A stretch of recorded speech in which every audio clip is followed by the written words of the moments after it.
Well, good morning, everybody. Yesterday was a fantastic day. I know you'll all agree with that.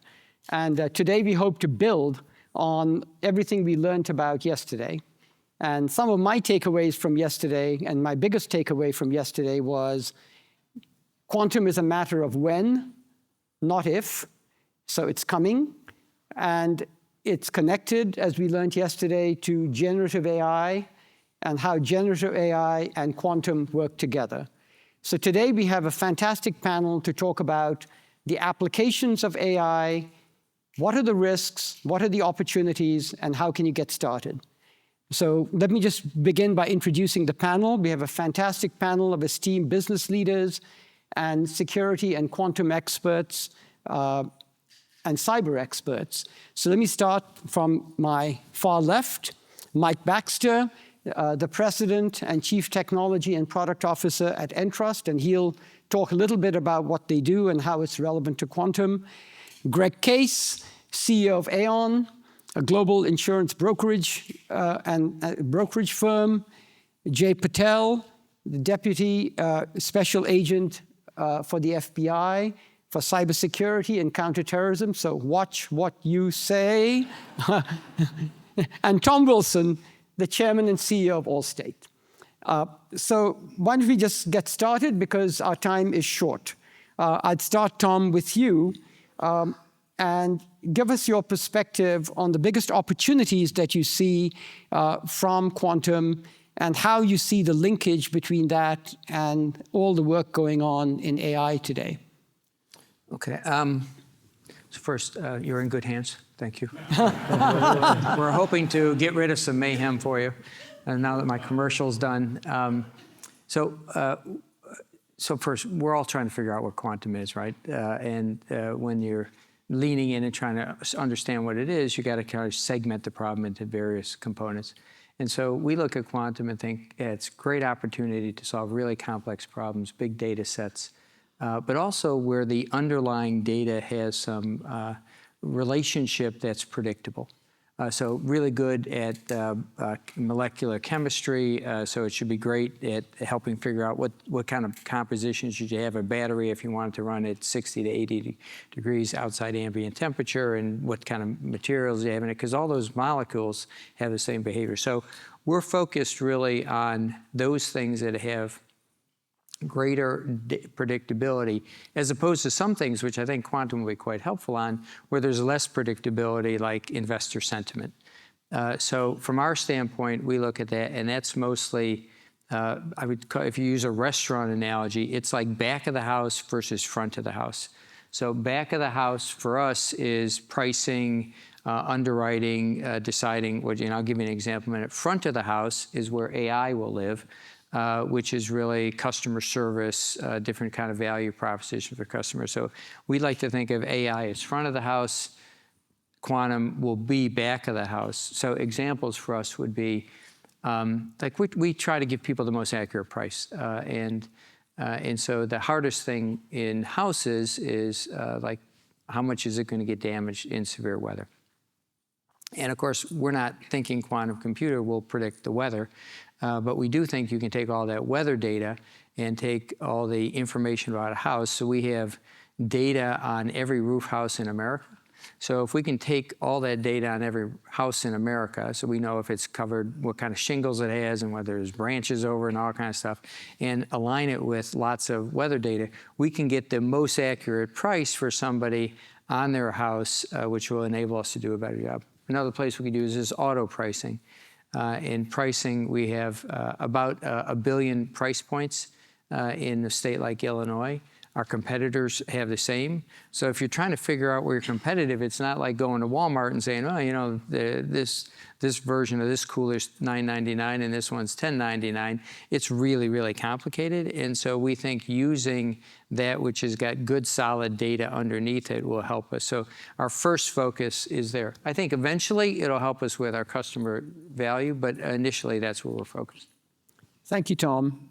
I was going to go to Greg next, and you live in an industry that's also awash in data and analytics, and Aon's been a leader in that field. So can you talk to how you see quantum? Well, appreciate it, Bobby. Tom, appreciate the comments too. They resonate very, very well in terms of sort of the application. And P33 for putting this on. It's absolutely fantastic. Listen, I will talk about quantum in the context of the world of risk management, volatility management. We sit around the world and watch companies deal with this every day and countries deal with this every day. And it's exciting. The opportunity here, we believe, is absolutely profound. Equally exciting, by the way, that Illinois, when you take a very global view, has a very unique place in the potential application of this for all the reasons I'm sure we'll talk about, not the least of which is Illinois has great resilience to catastrophes. And we can talk about sort of that as well. But anyway, Illinois comes back and can play prominently here. So literally quantum and risk management, risk capital. Listen, we take a view of the world that there is no risk out there that's uninsurable, that capital won't back. That is our premise, and that's a pretty bold premise. That premise is only valid if three things are true. One is there's a set of analytics that will actually help you understand integrated risk, what it means for the volatility of your business. And that's not an easy task. By the way, that task gets solved by the second part of what has to be true, which is not only do you have to have the analytics to understand it, those analytics have to be strong enough that it will convince capital, some source of capital, an insurance company, a pension fund, a sovereign fund, to actually commit their capital to back against that risk. And capital is typically afraid. It needs to be protected. It needs to earn a return. It only will do that if analytically it thinks it can. So you've got to have the analytics. You've got to have the capital. And then you've got to attack that with enough velocity and the interconnected parts of the risk that you can actually move the capital. That speed is massive. And the world we live in, is the CPU world, and we did a lot of modeling. The GPU world comes along, and we were one of the first adopters of the NVIDIA chip back in 2009. And you take this chip and you do an acceleration on the CPU world in a way that it changed the game. We applied it in a company called Pathwise that changed the way you think about capital into retirement. And by the way, retirement's needs more capital, needs more backing to make retirement better for employees, for people around the world. But the complication is massive, and the capital wasn't coming. It wasn't coming because health was changing, longevity was changing, a whole series of things are changing. The GPU world accelerated the analytics such that it would move capital. That's a pretty amazing thing. And if you think about then, whether this is a proven concept, 2009, this wasn't yesterday. So now the question is, how do you extrapolate that? And what does it mean? That's quantum. And if you think about what that could mean in terms of sort of the next generation of that, you're then truly helping to identify the volatility of the world, the risk of the world at a company by company basis, understanding it, and then convincing capital that we actually need to put more backing behind it. It's the reason, Jay's going to talk about, cyber and cyber risks. Cyber is a $15 billion insured market. You say to yourself, 15 billion? Was that an accident? Are we missing a zero there? 15 billion against $1 trillion potential risk means that it's very underdeveloped. The development of cyber means better understanding of the risk, more capital, more capital, more capital. So from our standpoint, our view is the lessons on CPU to GPU to now quantum paint the track, and how fast can we accelerate down that track and bring more capital into the business in a way that is actually powerful. And the other piece I just would make is, this is not just defending the house. So this is not just about risk cover. This is about building the house. This is a way to think about growth differently. So I just described an application in the entire retirement world. You can change the way you think about retirement and retirement coverage because of this set of analytics, because of GPU, because of quantum. I'm not sure if Penny's here today, but she will be here, I'm sure, one of the days or two. We did work with Penny over the last 24 months on a little effort she asked us about, which was, I would like to find ways to rebuild Ukraine. Rebuild Ukraine. Now, rebuild Ukraine means you have to have capital in Ukraine. For capital to come into Ukraine, it has to, again, capital doesn't move unless it feels like it's protected and can earn a return. How do you earn a return during time of war? And the answer is with support from the US government and the European government and a set of analytics together with Penny's work and help and leadership, we actually brought private capital into Ukraine right now on rebuild. That's like never been said in the history of the world. And that was the analytics. And so our view is, if you can accelerate this, if you can dramatically accelerate this, which is quantum, the opportunity here is massive to change the volatility profile in the world, company by company. So that's why we're excited about it. And again, if you think about Illinois, Illinois has talent. talked about that before. You know, we've got the energy, we've got the water, all that's fantastic.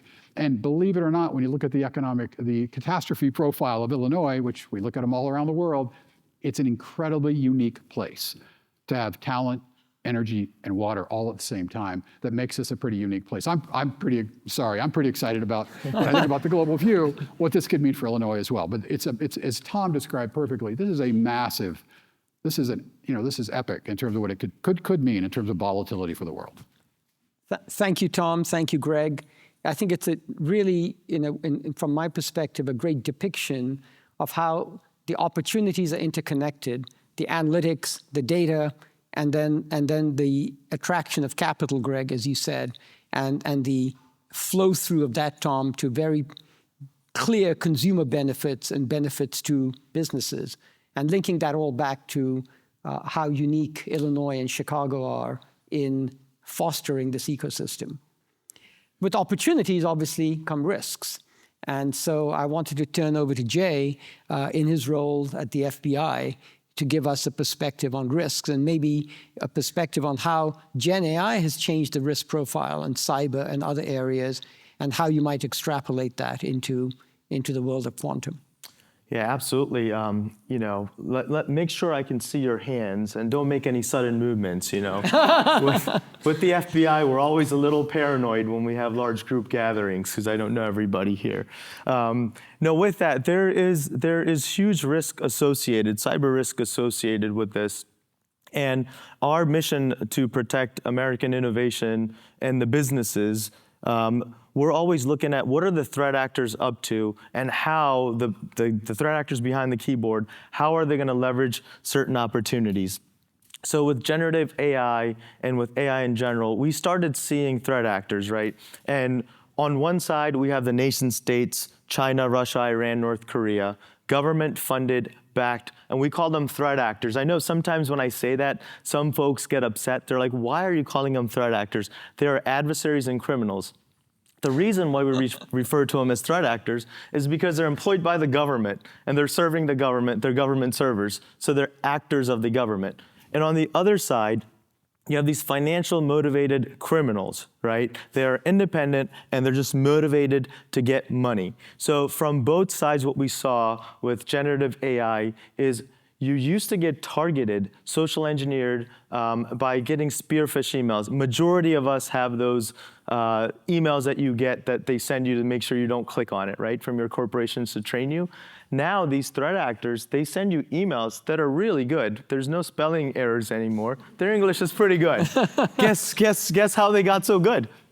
They started leveraging technology that was out there, right? So we started seeing that and they became a little bit better at it.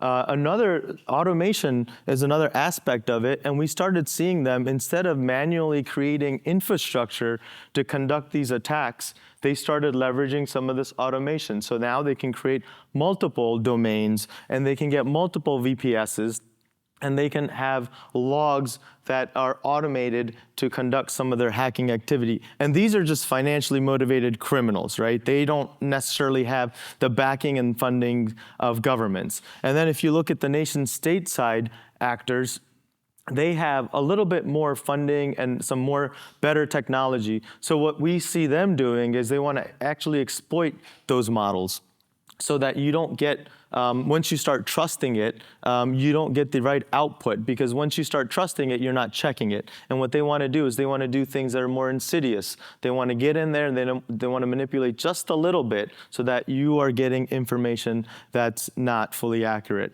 But in all of these, what we see them do is they go after kind of low-hanging fruits. We almost never see them go and attack a really, really strong algorithm and completely break it. That is super rare. So they kind of go around the human element. They exploit you socially. They look at misconfigurations. They look at some of these things that are missed rather than something that was intentionally left open for some of these threat actors. Mike, can you build on what Jay said in terms of where you see the risks that emanate from all the opportunities that quantum will bring? Right. No, absolutely. I think a little bit of background. I'm with Entrust, and we develop technology that help organizations protect themselves from some of the risks that Jay just described. And one of the things that we've seen at very fast pace, and AI gave it a boost for sure, is that the volume of attacks and the sophistication of attacks just continue to increase, and at a very high speed.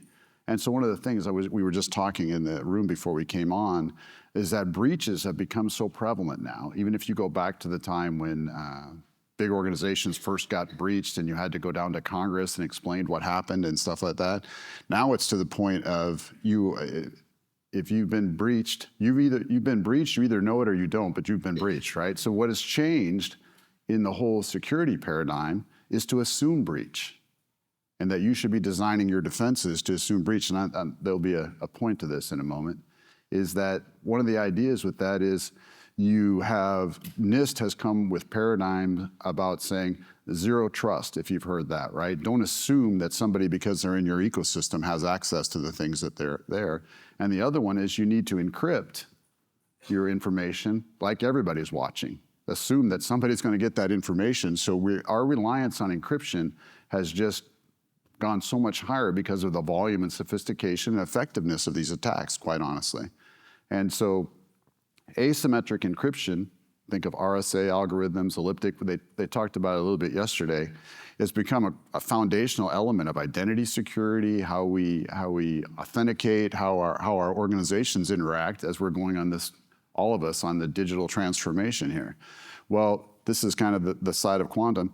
Actually, the strength of those encryption techniques have been that classical computers, if they wanted to do a brute force attack, like Jay spoke about, would take literally years to be able to crack those keys and break that encryption.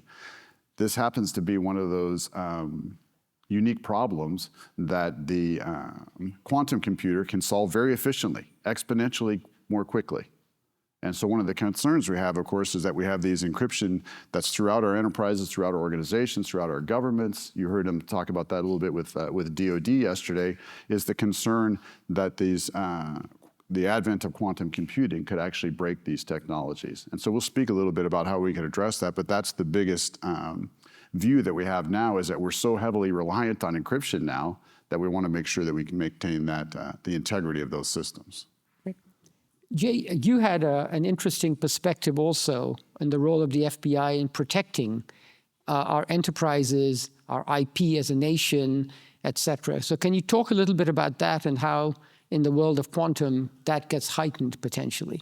Yeah, absolutely. So, majority of the things that we do every day, and my highly capable team does every day, is we're looking at what are the nation states up to, and what are these criminal, financially motivated threat actors up to. What are they doing right now, and how can we protect against them? So in the virtual environment, we don't have like border type security where you're coming in, flying in, and going through customs and TSA, right? These people have direct access to you. So majority of the companies, you are protecting your own perimeter. There's nothing else protecting you from the US government, right? So what that means is we have to ensure that you have good practices, basic cyber hygiene in place in those companies. So all the innovation that's taking place in all these companies, you guys are highly targeted by nation states. Soon as you're associated with quantum technology, you are on somebody's radar to say, how can we exploit this corporation? Just to look at what kind of employees do you have, who's your lead engineer, and what is your marketing strategy, because they want to utilize that to get ahead of it, right? So we see that quite often. When we see the reconnaissance, we do victim notifications, but in order to protect it, I would encourage everybody to make sure that you're using basic cyber hygiene on your networks, and you're protecting that from the cyber element. And on the counter-intel side, believe it or not, we actually have spies here in Chicago. In person, that are running around trying to develop relationships with people, and the relationships originally don't and people like you. People like you. People like you. You are prime targets, right? Especially with your little lanterns on, walking around getting coffee, right? You stand out. And a lot of times when you have those conversations, they are good business, fun conversations that you have. And at some point, it gets into an area where they're either pitching you or they're trying to make you a witting or unwitting participant of their agenda, which is to steal some of the technology or the innovation that you're conducting. Oftentimes, they'll invite you to a conference like this overseas in their country so they have more access, and then they invite you for dinner afterwards. And all of that's okay, but when you start feeling like, hey, something's not right there, you should reach out to us. If we already know that it's an intelligence service that's approaching you to kind of groom you and get access to you, we will notify you. But a lot of times people feel like, hey, this is not big enough for me to call the FBI. And I would say, as soon as you feel that, definitely call us, because we can use that as an assessment to see what's going on, right? And oftentimes we've prevented some of the access to these intelligence services to folks here in the US. And what I'll tell you is every intelligence agency around the world right now, especially China, Russia, Iran, North Korea, they're highly focused on the innovation that's taking place over here. So just like we did back when we're working on nuclear technology, we played a huge role in protecting that innovation so we can get there first. And that's the role we play right now behind the scenes, working with you as partners to identify folks that are willing to steal it and how to prevent them. And then lastly, I'll add on, we talk about some of these countries, right? We're not talking about the people from those countries, like those nationalities. Like, for example, I was born in India. I came to America when I was 10. I didn't speak English, and now I'm with the FBI with the top secret clearance. I'm trying to protect the nation's secrets and assets, right? So some of the folks in China, Russia, Europe, Canada, all these countries, they come here and they make us better. They help our innovation. They help our science and research. What I'm talking about is the folks that are affiliated with their governments, and they're working on the behest of the government. So that's the separation, and that's what we try to counter, the activity of the government.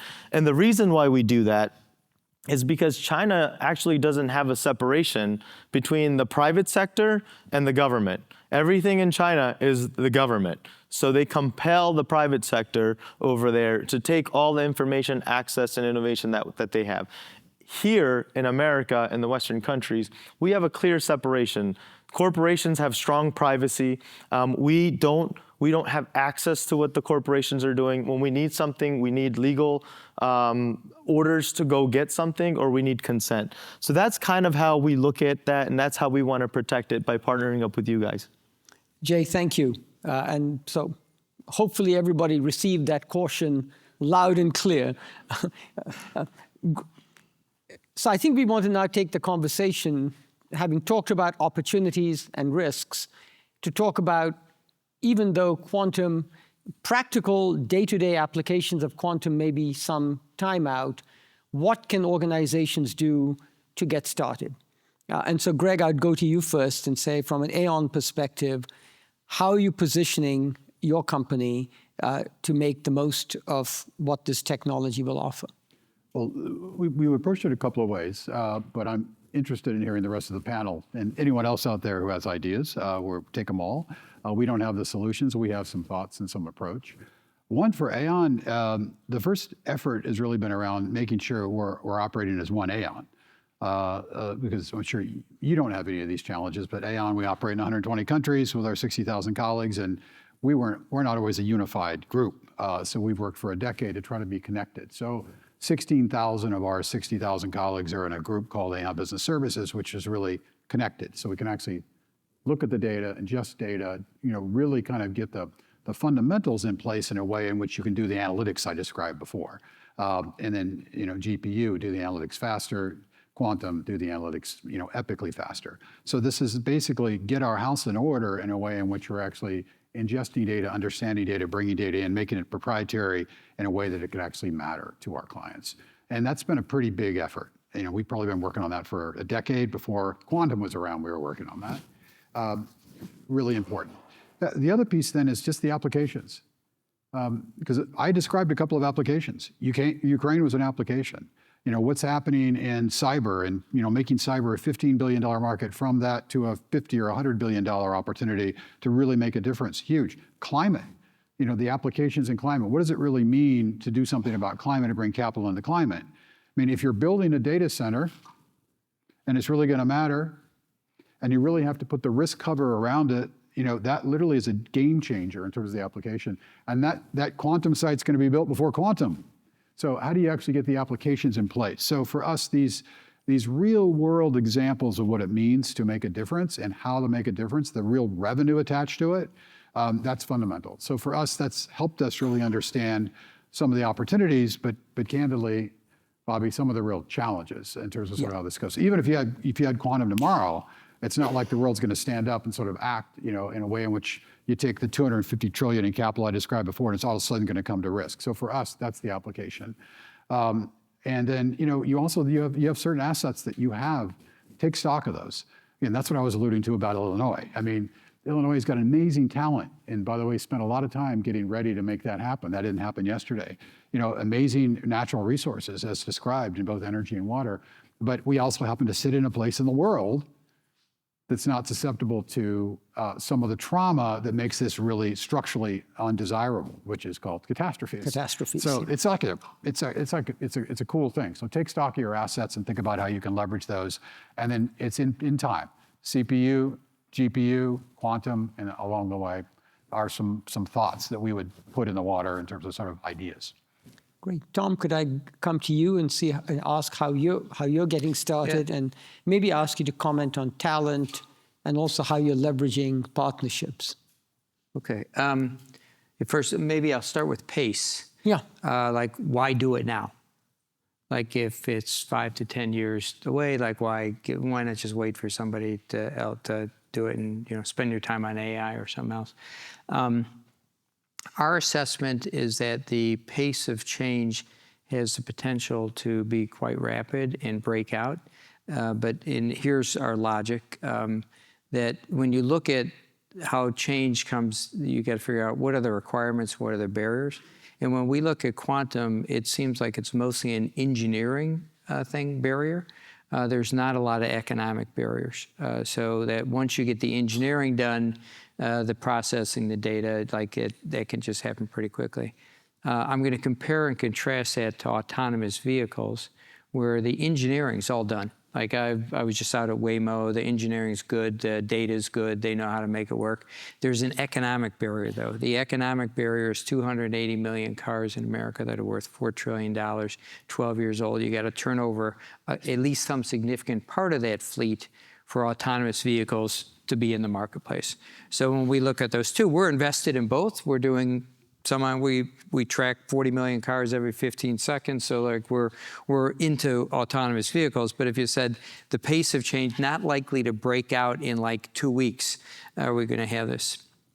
If you look at quantum, once the engineering stuff happens, it can break out pretty quickly. And if you look at the pace of change in AI, it's changing by weeks. Like literally a month ago, we didn't think we could use agentic AI with memory to help us with our customer relationships. Today we do, and we're building it. So, so that's why we're doing it, Bobby, now. Like, we're just get after it. Internally in talent, look at it. One is just get some people involved in it and get them invested. So we're tied up with the Chicago Quantum Exchange.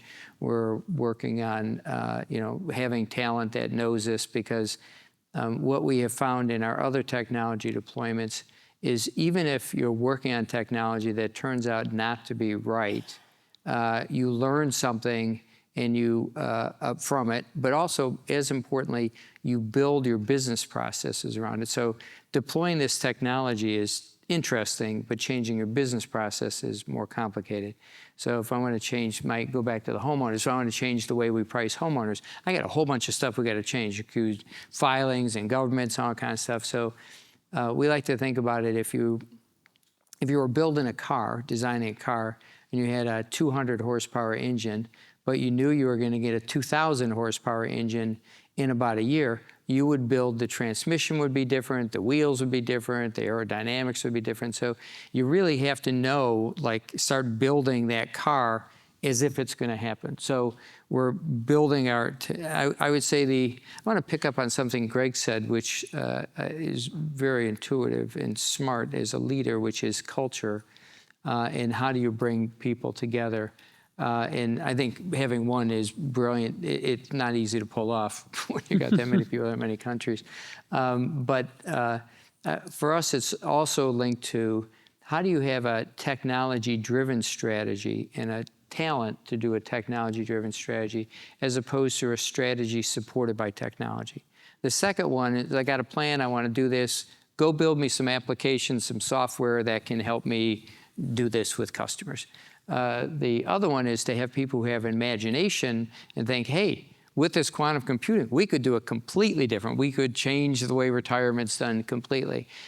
So getting your talent in a place where they have the ideation capabilities and the understanding of technology to be able to change a business process is important. On partnerships, I think about it's like bring the outside in and manage your ecosystem. So we've been are thrilled with P33's success. We've been involved with it since day one. It's really making Chicago a world-class tech place, inclusive tech system. And so we've been involved. So you help shape that. So, and P33 was quite helpful, I think, in getting this place to where it is today. I also think it's about good partnerships and in bringing the outside in and thinking specifically and segmenting your partnerships. So we look at our outside vendors and put them into 4 categories: inactive, reactive, proactive, and interactive. Inactive, of course, doesn't need a definition. Reactive is something happens and they call you and hey, you've got a problem here, can we help you? It's not actually that helpful. Most relationships are in the proactive category where people sell us what they sell other people. That's actually quite a good relationship because, like, let's say it's a piece of accounting software. We don't want to develop our own accounting software, so SAP can develop it. They can sell it to 1,000 companies. We get the benefit of all their expertise, but it's nothing special for us. The key, I think, in things like quantum is interactive relationships, where our list is your list is our list. So we have an interactive relationship with Aon. We have an interactive relationship with IBM, where it's really sort of you got to have a different trust level. You have to have different transparency. So you have to go to them and say, here's my problem. What do you think? You have to trust that they'll do what they have to trust that you have an economic model, that you're not just going to like take all their good ideas and never use them again. So I think these interactive relationships and thinking about them and managing them as interactive has been good for us. That's very sage advice and a very good way to proceed, particularly in an area where we're still learning. We're still learning, and that discovery will be a joint and collective discovery. Mike, I think you have us hanging on the cliff edge because you teed up the problem that Right. the entire payment system is based on RSA encryption. Right. We are now, or the last 5 years, been on a journey to encrypt everything, and now you're telling us quantum computers will negate that encryption. So what are you telling your clients? Yeah, I want to know. Like we got a $75 billion portfolio. I'm like paying attention. Right. No, so I think it's a good story that I can say now, and so that now I can actually accept these speaking engagements, right, where it's not all doom and gloom. You can actually say solution. One of the things which is the challenge, and I'm talking about the encryption world and cybersecurity, is that these algorithms that we've been working on now during this time have been so performant, have worked so well for decades, that the entire community is nervous about saying, okay, how with the mathematicians and cryptographers can we find a replacement, right? And then the other thing, which is a problem, is you need to find a replacement that's a hard problem for a quantum computer to solve, but it can't necessarily be an easy problem for classical computing to solve, or what's going to be your techniques to safeguard in both ways without disrupting all the infrastructure that we have now. So there's been a lot of work going on in the cyber security community on this, and actually from a timing perspective is in the last August, NIST, after many trials and tests, approved 4 algorithms that they deem quantum secure. So for quantum computing, that they're secure. And that's great news for all of us that are in the technology business of building the encryption infrastructure and doing that. So now we can take those algorithms and put them so that they can be accessed and implemented by companies. So that is really, if you're gonna say to me, what should I do and when should I do it? We had some really forward, more paranoid cybersecurity customers of ours that have been doing proof of concept with different algorithms and trying different things. And so we've been pushing along with that and spending, but it's not super efficient. And there was always hanging over your head, well, will this get cracked or will this get actually approved by NIST? Well, I would say now we've turned the corner. These are approved by NIST. And I think you can make the decision now to say, this won't be wasted work. Now I can implement these and I can bring these algorithms forward. So I think it's a really big statement. And you may say, well, okay, how much time do I still have? And I think it's two interesting threats that were touched on yesterday that I think you need to think about, is that you need to, even if the power to break present day encryption is, say, 10 years out, that if you have information that you're concerned about being decrypted and being stolen 10 years from now, you need to be encrypting it now, because the bad actors are so persistent. They actually have a strategy of stealing stuff now and then holding it and being able to decrypt it 10 years from now. So that's called harvest now, decrypt later. So that's one where people are looking, and NIST knows about this. This is part of the reason that they talked about how do you prioritize which assets that you encrypt first with PQ secure encryption. Another one, and we talked about it a little bit with the utilities section, is that when you think about IoT and different devices that have low-level firmware control systems that you have, you may put them in the field and not have access necessarily to easily change them or change the code or encrypt it. So those are areas where you talk about sign encryption, that you might want to sign that in both a classic encryption and a PQ secure fashion, because it could be in the field 10 years from now. And those, as we talked about yesterday, those are targets for bad actors to try to get in and try to change that control system or those. So those are the two biggest areas that we see our customers working on. What we're saying to them, and we made a big push with our products in the last year, and certainly the rest of the community is doing the same, is to get these approved algorithms available and be able to implement them in an agile fashion, to be able to say, we actually have, you heard words hybrid, you can use a lot, where we can actually use both types of encryption to secure stuff. So then you're really, to me, there's no reason not to go forward now, because it's actually, I think it's the best practice by NIST. The cryptography community has come through all this. So I think we're ready to implement now. And I wouldn't have been able to tell you that if we were sitting here last year at this same time. Jay, any comments you would add in terms of advice of what organizations and entities can do to get ready now? Yeah, Dr. Baxter's point's excellent with NIST. NIST has done so much to provide frameworks and guidance. I would definitely recommend their cybersecurity framework as well for companies as you're transitioning and innovating in that space to implement that. And additional free resources, CISA also provides vulnerability scanning, assessments for how you implemented that framework. And if you do it thoughtfully, from all the threat and the attacks that I've seen in my 15 years of working cybercrime, like high 90% of the attacks that you see right now or hear about right now can actually be prevented, right? That's huge. Now, of course, the SolarWinds or like a 0 days, it's pretty difficult to protect against them, but I would highly suggest that. And in addition to that, like we're a resource for you guys as well. So if you ever need a specific threat briefing on any country threat or any of the criminal threat actors like ransomware or anything like that, we can come do an all hands, talk to you guys, or we can do a one-on-one, or oftentimes you need us to speak to your board about something specific that you have encountered, you have going on. We're a resource for you to help out. And I would say, build the relationship in advance. So if there is something that we're tracking or something that's coming up on your radar, that you already know who to call. You met with us. So it's not the first time your legal counsel's meeting the FBI, because that's not a fun moment.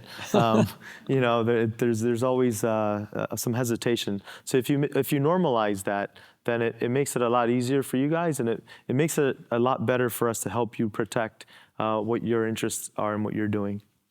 Thank you. Tom and Greg, any closing observations and comments? I would say, my view would be get on it fast, ask lots of questions. So like on cybersecurity, if we start where we're just ending, I'd be like, yeah, we all have a set of people who help us. So we actually pay people to try to break into our system all the time. And we have pay people to keep us secure and do stuff. And I think first thing I'd be is like, how are you ready for quantum?